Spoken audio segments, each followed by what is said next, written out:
One thing that people from outside of Southeast Asia really don't understand is that even though this is a cluster of countries that are geographically close together, the cultures are vastly different. The levels of development are vastly different. So you really have to look at it almost market by market. There are similarities. There are things that we have in common, and that is mostly cultural. For example, there's a much stronger sense of community versus being extremely individualistic. That obviously does translate to the workplace, and therefore maybe people do want to see each other a bit more than in certain other markets. But the markets are really extremely different. You see extreme differences where Singapore is really mostly hybrid, and within a very competitive job market, it's extremely difficult to tell someone you have to come back to the office 5 days a week. Whereas in a market like Vietnam, that's completely the opposite. So in Vietnam, 83% of companies are back to the office full time, not even 1 day a week at home or 2 days a week at home. They just went back to business as usual. Welcome to Brave. Learn from Southeast Asia's best tech leaders. Build the future, learn from our past, and stay human in between. No BS on success. I'm Jeremy Au, venture capitalist, serial founder, Harvard MBA, science fiction nerd, and dad of 2 daughters. Every week, we debate startup news, interview changemakers, answer listener questions, and share personal insights. Join our movement of over 20,000 members and get transcripts, resources, and community at www.bravesea.com. Say hello to Basket, transforming Indonesia's supply chains and redefining what's possible in commerce. Basket sees the untapped potential in over 200,000 distributors and wholesalers. This startup merges tradition with innovation, technology, and financial support. They are not looking to disrupt, they are here to collaborate.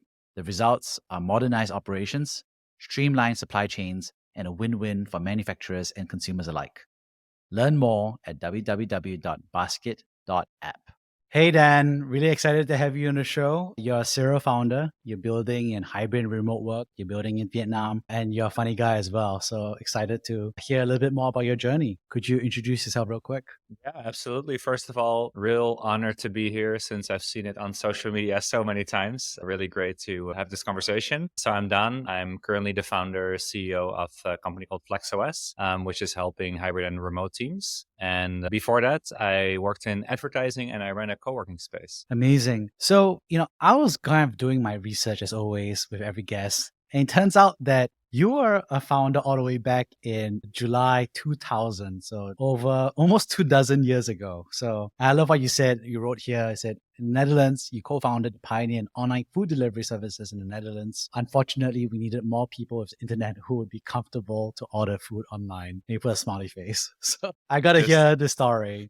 That was a long time ago. So talk about it. Yeah. Just one of the many examples where I was doing something at the wrong time. So yeah, for the full context, I was a terrible student. I was terrible at school. I didn't like sitting still. I didn't like being in class. And so at some point I decided to drop out of school at the age of 15 and get a job. Basically, I had to get just any job. And I started working at this ISP, internet provider, and just doing less work. People would call up and say, my internet isn't working. What can I do? And of course, I would just say, reset your computer, reset your router, and then call back. And then hope that a colleague would pick up that call. And then I met someone who was kind of in the internet space, thinking about websites. That's what we were talking about at that point in time, 23 years ago, and had this idea that, hey, why couldn't people order food online? And yeah, we decided to try and build something. We were both not technical. I knew HTML. I had taught myself how to build websites and like just code basic websites, but I had no idea how to build something like an online food ordering system. So it was a lot of downloading things from the internet, trying it out,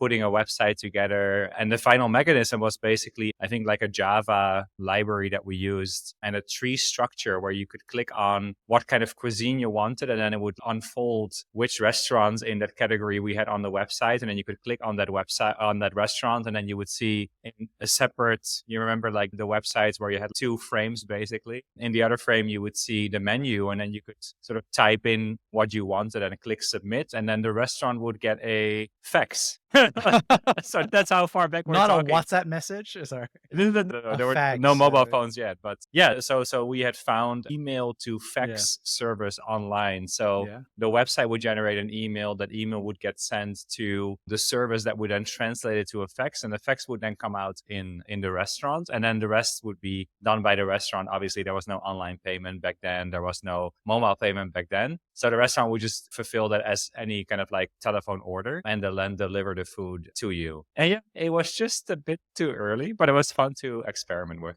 Yeah. And I guess, what did you learn? I mean, obviously you learned, you said, was there not people buying, or were there people who were buying? How did it work? And I think we stopped early enough that we didn't go like too far down the path of trying to make it work, even though the market wasn't really with us. But I learned a lot during that time. There was a lot of experimentation that was happening. And again, putting something together, in that case, like building a website and trying to build a product, trying to build a service, was just very interesting. And around that same time, I was still excited to do more. I was still doing my help desk job. And yeah, around that time, something happened when I was still living in the Netherlands, where I'm from. There was this like really big fireworks factory that blew Mm. up. And it was actually Oh. like really near a residential area. I'm not sure who had the bright idea to put a fireworks factory in a neighborhood, but anyhow, Okay. probably after that happened, they never would do it again. But yeah, Yeah. so basically this factory exploded and it became Oh my obviously a big news story. Definitely people passed away, became a big news story. And it kind of dawned that, hey, why aren't we using the internet to find all the news about this big event? Because everyone was Mm. talking about it offline. And again, the big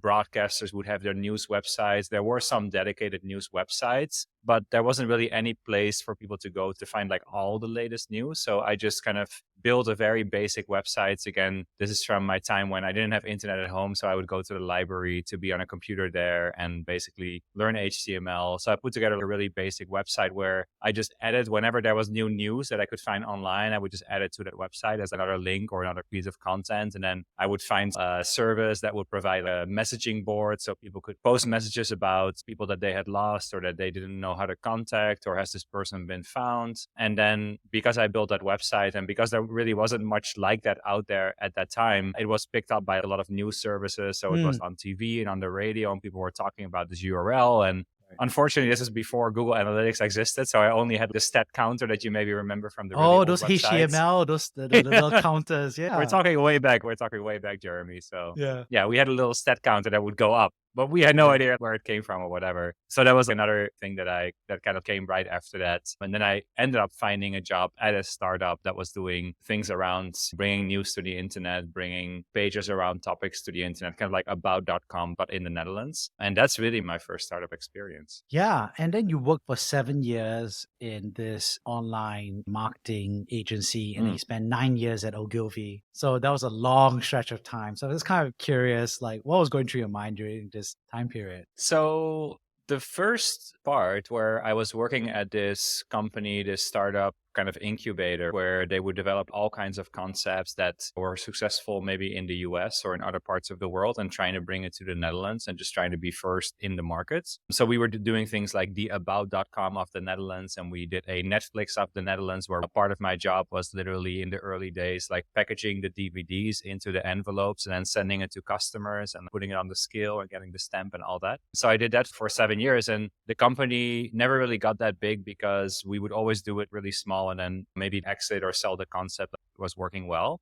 And, no offense to my boss at the time, but I kind of felt like after 7 years, I want a real job, especially as someone who had dropped out of high school. I kind of felt like I need to prove that I can do more than just work in this company where this one person decided that I'm worth hiring. So I need to prove that through some big brand. So I just applied to a bunch of jobs, and I had my internet background. I knew a bit about content marketing, about affiliate marketing, about analytics. And so I just tried to find a job and ended up at Ogilvy as I don't really know what the title was, but I think like website webmaster, content marketing person, and helping brands like Amex and Ford in the really early days of managing professional websites and making sure the right content was on there. And then eventually went from there into digital media. Then while I was at Ogilvy, there was a new CEO that came into the company, and he said, okay, I got to make my mark somehow. I got to launch myself somehow. So he said, what will happen to Ogilvy, which was one of the maybe top 3 or top 5 advertising agencies at that time, is really dependent on the youth, on the young people of today. So let's find those young people in our company and give them a platform to say what they think the future of the company is going to be. He launched this really big international talent competition where anyone could write an essay about what they thought the future of the company would be and maybe the future of advertising in general. And I sent mine in and then fortunately was selected. And they flew 12 people from all over the world to Turkey and basically had a really big summit there where we presented to the global leadership, like the 200 most senior leaders in the company. We basically presented our vision, even though we probably didn't know that much that was that interesting to them. But we presented our vision, and then I got talking to all kinds of people within the company, and I realized, whoa, this is not just like some local ad agency. This really is this huge global company. I really didn't have that sense until then, and eventually ended up talking to someone who ran a group in New York focused on helping really big global brands with their strategy of doing digital content and digital overall, and basically just persuaded him to hire me. And that's how I ended up moving to New York. And then from New York, I moved to Chicago, from Chicago to Singapore, and eventually to Vietnam, where I still am today. Yeah. And that's how also you moved from Europe to around the world and eventually settled in Southeast Asia. So could you walk through a little bit about how that geographic shift happened towards Southeast Asia and what made you picked, but also what made you stay as well? Yeah, I mean, I could put a super positive spin on it, but basically I'm just like a really restless person. So I don't like sitting still all that much. And even at that point in time, after like a year and a half doing a certain role, I kind of wanted something new. And Ogilvy obviously has the benefit that it has this really huge international network. They have offices in pretty much like every country in the world. So it was a nice way to stay within the company. 9 years sounds really impressive, but I moved basically every 2 years. So I could stay within the same company, but then move to other places. The US, I really wanted. Originally, I really wanted to move to Asia. So when I was at that conference and I was trying to talk to all these other global people from the company, I was really trying to land a role in Asia. But then basically New York ended up happening. And I said, okay, no problem. I'll move to New York. Happy to do that. And that brought me to the US. And I spent 5 years in the US between New York and Chicago. But I still had that kind of dream to eventually live in Asia. And this really came from making a trip to China when I was maybe 17 with the previous company, way before Ogilvy, and just realizing that there's a part of this world that is just so insanely different from what I'm used to as a European kid, that is just on every level is so different. And at that point, I had traveled to the US and I had traveled to Asia, and I was like, whoa, this is so different. I would love to live somewhere that's just so incredibly different from where I am today. And so, yeah, even though I had that great role in the US, I still wanted to go to Asia. So when I was working in Chicago, I was in a group doing consulting, still around digital and strategy. I took 2 weeks off and flew to Japan. And I told my boss, like, oh, I'm going to fly to Japan. And he said, if you're flying all the way to Asia, why not visit a couple of other places? I was like, no, I just want to go to Tokyo. That sounds really cool. It's like, why not visit a few other places? So I ended up actually visiting 5 different places in Asia. And every time I would go to one of the places, I would try and get a couple of people from the Ogilvy network and try to book a meeting with them. And under the guise of, oh, I just want to see what's up and make the connection. But of course, I was out for a job. And then ironically, I didn't get a job at any of those 5 countries that I traveled to, but I did get something offered in Singapore. And that's how I ended up in Singapore and in Southeast Asia. Yeah. And what's interesting is that you did about 3.5 years in Southeast Asia, and then you decided to leave and be a founder again in Southeast Asia. So I think there's a double decision. One is deciding to be a founder after so many years. That's one. And 2, of course, is you decided to build this first company, Bright, in Vietnam as well. So walk through what was going through your mind. Well, I was probably just young and foolish at that time still, in terms of what was going through my mind. I think, first of all, when I was doing 23 years ago, that little, I called it building a website. I didn't know the term startup. I didn't understand that there was a world called startups. I had no connection to that whatsoever, right? I was just working with someone to build this food ordering website. Then I built this like other websites, and I kept building websites. I get it. That's how I looked at it. So when I was in Ogilvy in Ho Chi Minh City in Vietnam, a really big part of when you're a strategist in an ad agency, a really big part of your role is basically listening to people, interviewing people, being in focus groups, uncovering insights. Our key deliverable is insights. So what is something that when you hear it makes a lot of sense, but it's totally new and novel. That's why it's such a hard job, or at least that's what people say. So I was interviewing a lot of people. I was obviously in a country again that I didn't know and that really didn't know anything about. So that's always for me the joy of doing strategy in and doing research in countries that I don't know. I get to know new countries, new demographics, new communities. And I was doing a lot of research, especially in late teens and young moms, because I was selling Kotex and I was selling Huggies because I worked for Kimberly-Clark. So I gotta say, you gotta buy brand. those. You gotta buy, Yeah. So obviously, when I had a baby, I had to buy Huggies, but then my wife wanted a different brand, and of course, who has more influence at the end of the day, right? So you're marketing to the mothers. yeah, I could not even market to her. I had no persuasion skills whatsoever. It's okay. But yeah, so again, that was my role, was to just be in focus groups, talk to people, do research,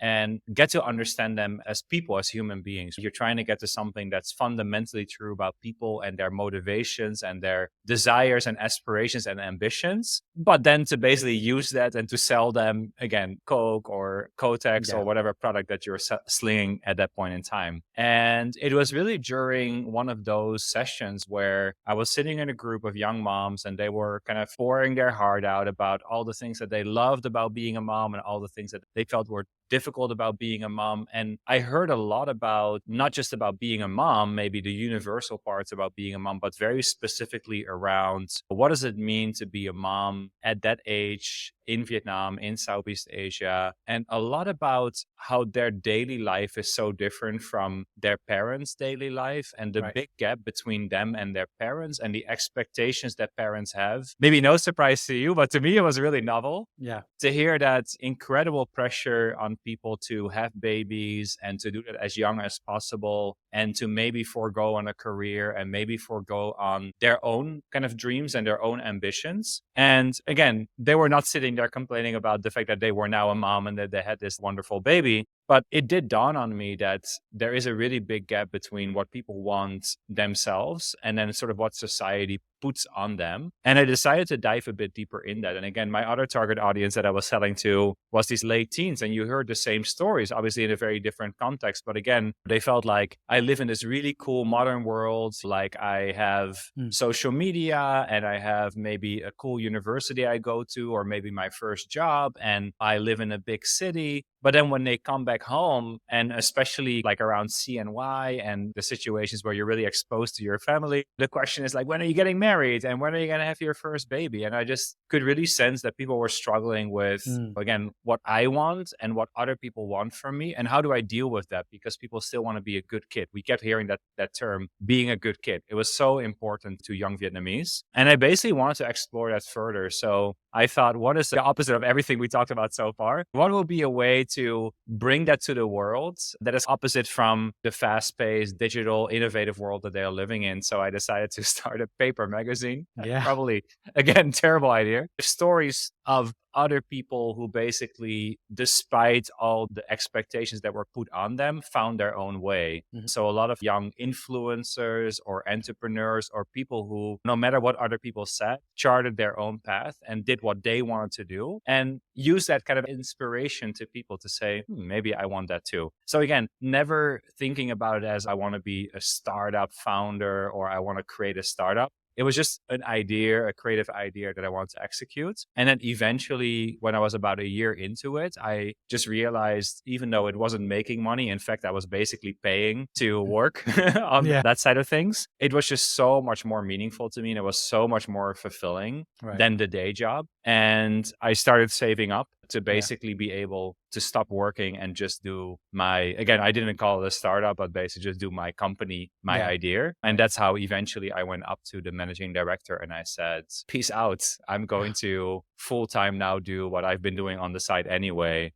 And he said, can we announce it as a sabbatical? And I was like, hey, you can announce it any way you want, but I'm out. And I left. And that's it. So it still could be a long sabbatical. You can always go back to Ogilvy. Yeah, it's been about 7, 8 years now. It'll be really funny if I just remember that we said it will be a sabbatical. I want to come back now, but yeah, I think they're Hey, already on their third CEO since I left. yeah.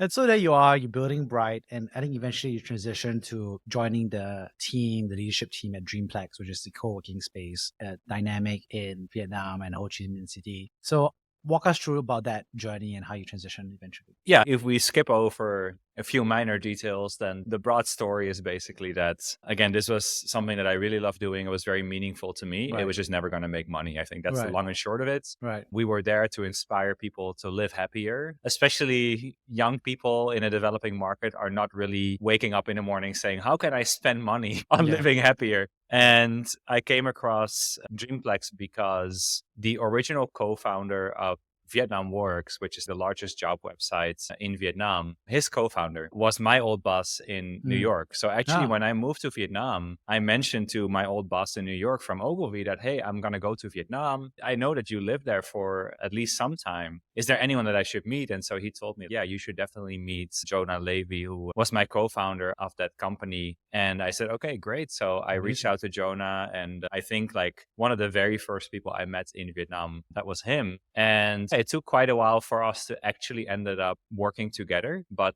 from the first day that I landed in Vietnam to when we started working together, probably about 5 years in between, but we kind of just kept in touch. And at some point, he had taken on the role of CEO at Dreamplex. And he said, in a conversation, what we're working on, like we're trying to make the workplace more meaningful. We're trying to create a space where people can get more out of their work than just a paycheck. And we want to deliver that through the office experience. And that will help us stand out in the market. Maybe there's something in terms of what you're doing and what we're doing that actually Mm. could fit quite well together. And we probably still talked about it for another 6 months or so. Yeah. And eventually he hired me as the head of product, basically thinking about, again, beyond the space that you're providing anyway, like what could the total product of working in this environment be like? And I joined to develop that product with him and eventually took over as CEO. And that was the transition basically. Yeah. And what did you learn about building co-working spaces? Because I remember I was part of the first ever co-working space in Singapore. It was like the Social Impact Hub Singapore. It was a franchise of the Impact Hub network. And I got a title founding member, which means I was the first 10 people who were stupid enough to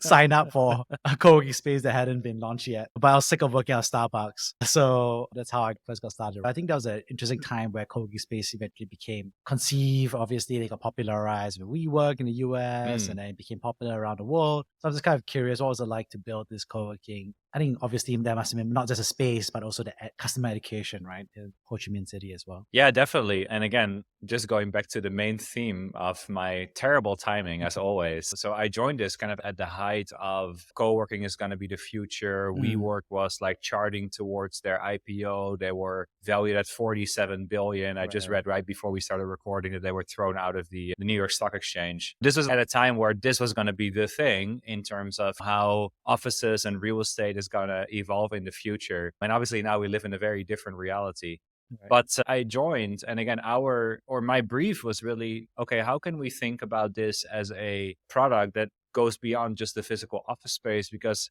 at the end of the day, that's going to be the commodity. Many people can rent out some space, put some furniture in and say, hey, I'm going to sublease this to other people. So the brief was really, how can we make it something that is more valuable than that and therefore gives us some competitive edge, but also therefore the work that we do as a team becomes much more meaningful, which is like a really big part of what Jonah wanted to do with the company. And we really found that we ended up calling it as a total package, a better day at work. But we really tried to focus on the physical space that you're sitting in, but then blending that with a sense of hospitality in terms of the people who manage that space, so that coming there kind of feels like when you go to a really nice hotel and people are really trained on hospitality, it just feels different, right? You don't just go to that hotel just to have a place to sleep. It's the total feeling that you get from the team and from the environment that makes you feel, okay, this is worth something. And, hospitality was like one big thing that we focused on in the beginning. We then also added this sense of experience. going back to the hotel kind of analogy, the best hotels, when you walk in there, it's not just, again, the physical building and maybe nicely designed, but, it has a signature style, it has a signature scent. Maybe you see upcoming events and activities. And so we kind of thought about that in the same way about co-working. Like, how can you create an environment that people want to be a part of? That the first time you walk in there, you immediately get this sense of, wow, if this could be the place that I go to work, this would be like miles and miles from a typical office building, especially here in Vietnam. Right. And that was really our mission, to build something that, like, all those elements together, and of course the technology was a big part of that, but all those elements together would create an experience that was totally different from what a normal office looked like. And again, for the context, like, most offices here are really, it's like the lowest density, like, people versus space of anything in the world. It's really just a place to sit down and do your work, maybe a little pantry, maybe a little canteen, but that's really it. So we really thought about it from the perspective of, okay, if this is the place where people are going to spend so many hours a day, so many hours a week, a month, a year, how can we make that place that sort of energizes and that gives people more than just a place to work? And that was really the mission. And I think we did pretty well, especially in the newer locations that we opened. And the main learning is that, again, it's possible. It's just incredibly hard, because as opposed to digital, which I'm sure a lot of the audience is in digital startups, if you don't like something about your app, you could change it tomorrow. I mean, there may be some fees involved or some work involved, but it is very adjustable. With real estate, like, when you design a space and you build it, that's pretty much it for the next 10 years. So that's the main difference, but it is possible. Wow. And during this time as well, you then transitioned to start building FlexOS, right? Which is about hybrid and remote. And obviously, this was also triggered by the pandemic, which has been a big change as well. So could you share a little bit more about that transition? Yeah. So the very unglamorous story is really that I joined the co-working industry. I mean, I had a great time at Dreamplex, but I joined the co-working industry at a terrible time. So first of all, I joined at the height of WeWork, and this is going to be the future. And then very quickly after I joined, like, that IPO went bust, and basically everyone soured on co-working. We were at that point fundraising, like, that immediately was canceled, and we were not in a great position. And then right after that, COVID happened. Yeah. Which, when you're trying to sell real estate and you're trying to rent out office space, not the best time in the world, right? So we were very fortunate that Vietnam never went into the kind of circuit breaker, like, really extended lockdowns that Singapore saw. So we did have only one time 2 weeks, and then a couple months later we had, I think, a 3 to 4 month lockdown. So we never got that, like, really extended lockdown. Yeah. But anyway, it was still not a good time, because a lot of companies obviously at that time started reconsidering office space and real estate, and saying people who at that point that their contract ended, they were not going to renew, right? They're going to wait until this lockdown ended and then see what they wanted. And we were thinking about, okay, how is this going to change the way that people are going to work? Because if this really becomes a thing where companies, because of the pandemic, now have to figure out how to work remotely, does that mean that when the pandemic ends, I mean, I guess it still hasn't really ended, but if the pandemic ends, or if the biggest part of the pandemic ends, does it mean that people will stay working remotely? Does it mean that they will continue to be in this distributed kind of fashion? We started looking around the world and we saw the hybrid model. Maybe you don't have to work from home permanently. Maybe there is some kind of like in between in the office and at home. And we said, well, if that's what's going to happen, then maybe there is something that we can do from our experience in terms of what are workplaces that people really want to come to, so that technically, even though you could work from home, you want to come to the office, which most companies would love for their people to come in, right? Few exceptions aside, most companies would love for people to be there every day and to have the magic of in person. So we said, okay, we know how to do it. We know the recipe of the physical workspace and then the hospitality layer and the experiential layer. Could we somehow package that as software, as a service that we could then extend to companies, which then opportunistically also finally gets us out of the only way to grow our business is opening more buildings, which is obviously extremely capital intensive. So we saw again the trend that was happening. We saw what was happening in the world, and we overlaid that with, again, what we like doing and what we're good at, and hopefully we can make money with, and started building towards that, and eventually fundraised for that, got our seed round together, and launched it as a standalone company. Yeah. So when we're thinking about, say, office and teaming. Obviously, there are differences all around the world. Everybody is either for remote work, some people are for hybrid, some people are for in person. It's a little bit of a holy war going on between all these various factions. But from your perspective, what do you think makes sense within the context of, say, Southeast Asia, or how organizations should be thinking about hybrid, remote, and office? I'm going to give the really annoying consulting answer, which is that it depends. Sadly, and this is really the truth. Yeah. Sadly, and again, after 2 years of speaking to people who are running companies and having to manage this challenge and having to think about this problem, there really isn't one solution that fits for everyone. It's dependent on so many factors in terms of what is the right mode of working. And even today, even though companies now have had 2+ years of experience in experimenting with different models, maybe coming back to the office, then maybe realizing that wasn't correct, or maybe saying, as we've also seen after the pandemic or after the lockdowns ended, oh, we don't need an office anymore, we're going to go fully remote, and then kind of like backtracking on that and telling people to come in, or the CEO changes and the new CEO decides that people should be in the office. Even after 2+ years of experimenting, most companies still haven't figured out the final answer because it's still developing in front of our eyes. And so there are so many factors that go into what is the right model for any company. And in our context, Jeremy, the really small startup with just a couple of employees that are just figuring out what to build, yeah, probably those people want to sit together 5 days, 6 days a week and constantly collaborate, constantly iterate together, have the ability to, again, sit around the table and doing the work, where maybe like a later stage startup doesn't really need that because they have extremely well-defined roles, they have well-defined KPIs, and you don't need to sit in an office to hit your KPI as a salesperson or as an engineer. So yeah, sadly, the answer is it depends. And there really isn't one solution that works for everyone. Yeah. And what's interesting is that obviously you're building this out of Southeast Asia. What myths or misconceptions do people have about working culture or productivity in Southeast Asia that someone may not necessarily know either? One thing that, and this I knew before I started this, one thing that people from outside of Southeast Asia really don't understand is that even though this is a cluster of countries that are geographically close together,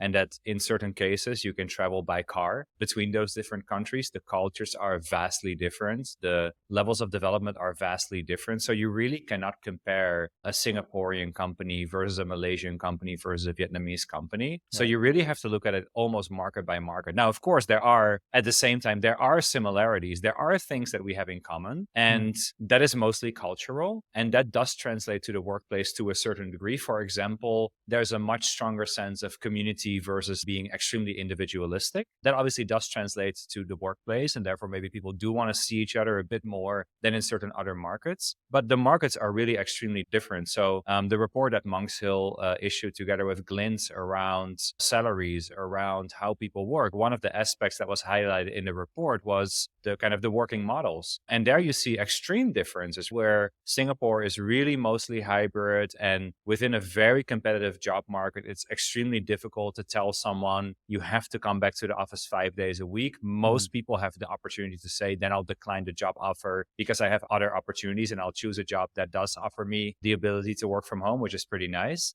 Whereas in a market like Vietnam and other markets as well, that's completely the opposite. So in Vietnam, according to that report, 83% of companies are back to the office full time, not even 1 day a week at home or 2 days a week at home. They just went back to business as usual and said, okay, we have to come back to the office. So if I just look at Vietnam, for example, there are really real reasons why no matter what I evangelize or no matter what I tell people is a better way of working and what aligns better with what people intrinsically want, there are real reasons why you cannot do a hybrid model here. Or as Alexis Pham, the chief people officer at Home Credit, always says, not yet. Eventually, of course, everything will move towards this because it is a big global world and everything will sync up eventually. But at this point in time, it's just not possible yet. And one of those reasons is that Vietnam has only very recently developed into a market where people even have knowledge jobs and where people even have office jobs. So people are just getting used to having people in an office and having knowledge-based companies rather than manufacturing companies, which is really what country was 20, 30 years ago. So all the things that you need to move towards a hybrid model or a remote model or any kind of distributed model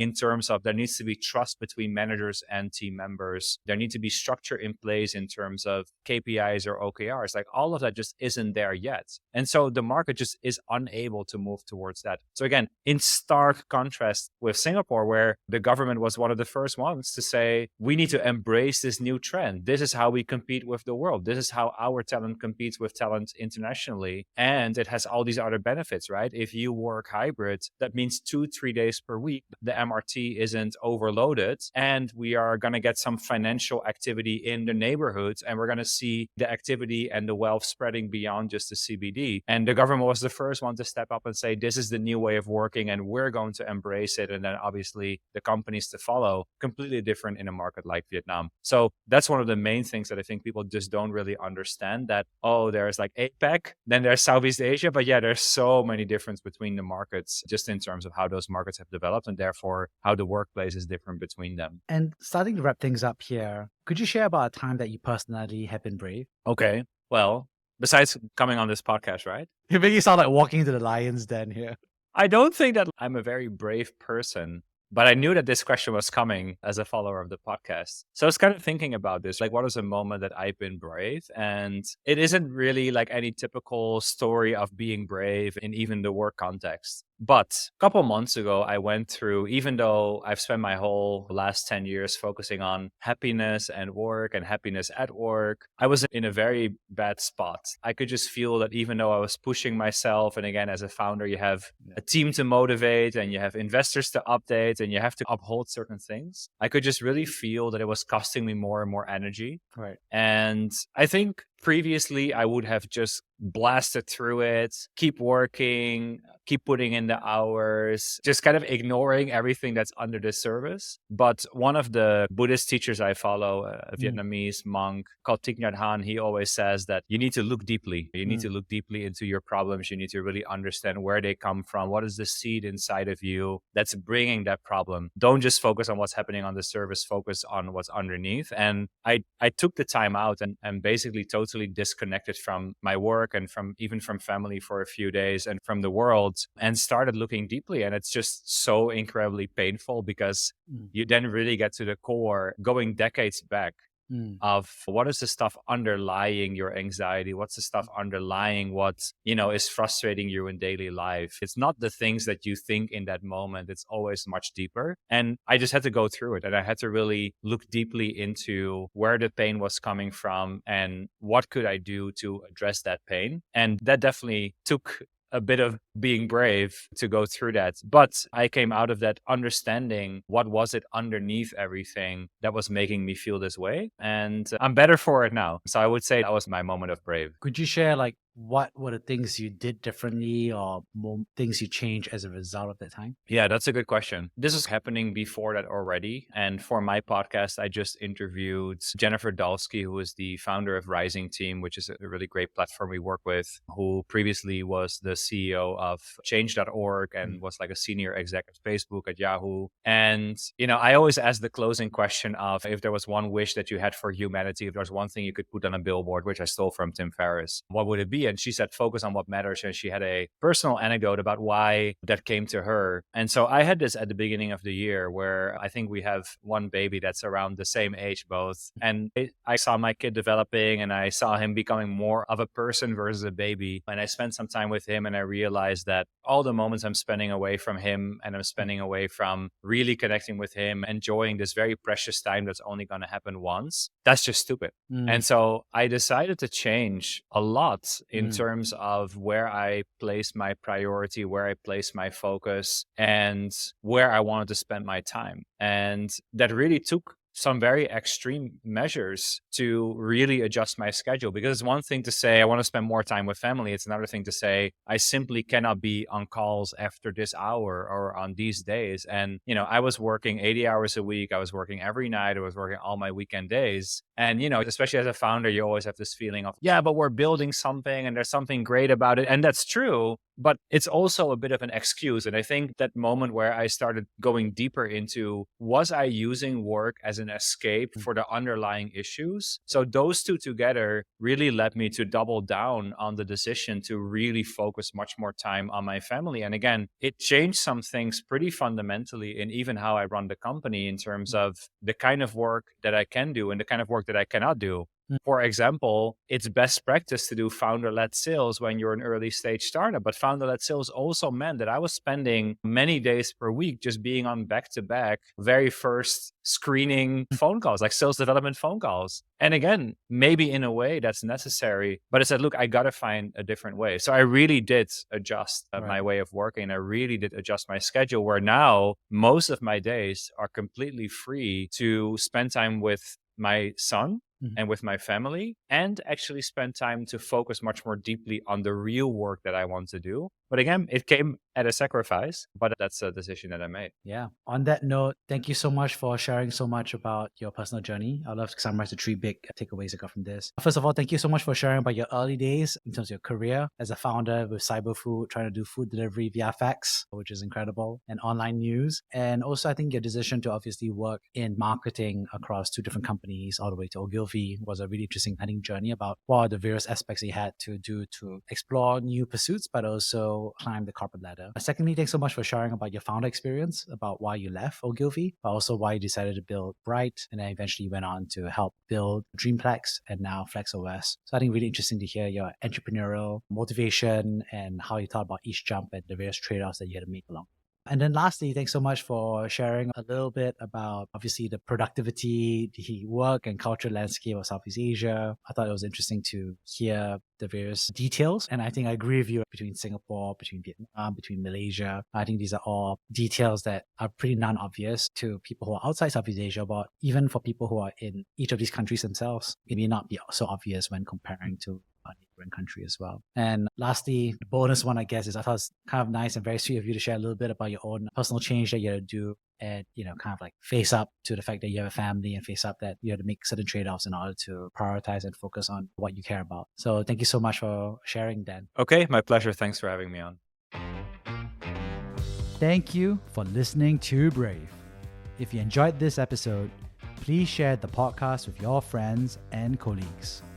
We would also appreciate you leaving a rating or review. Head over to www.bravesea.com for member content, resources, and community. Stay well and stay brave.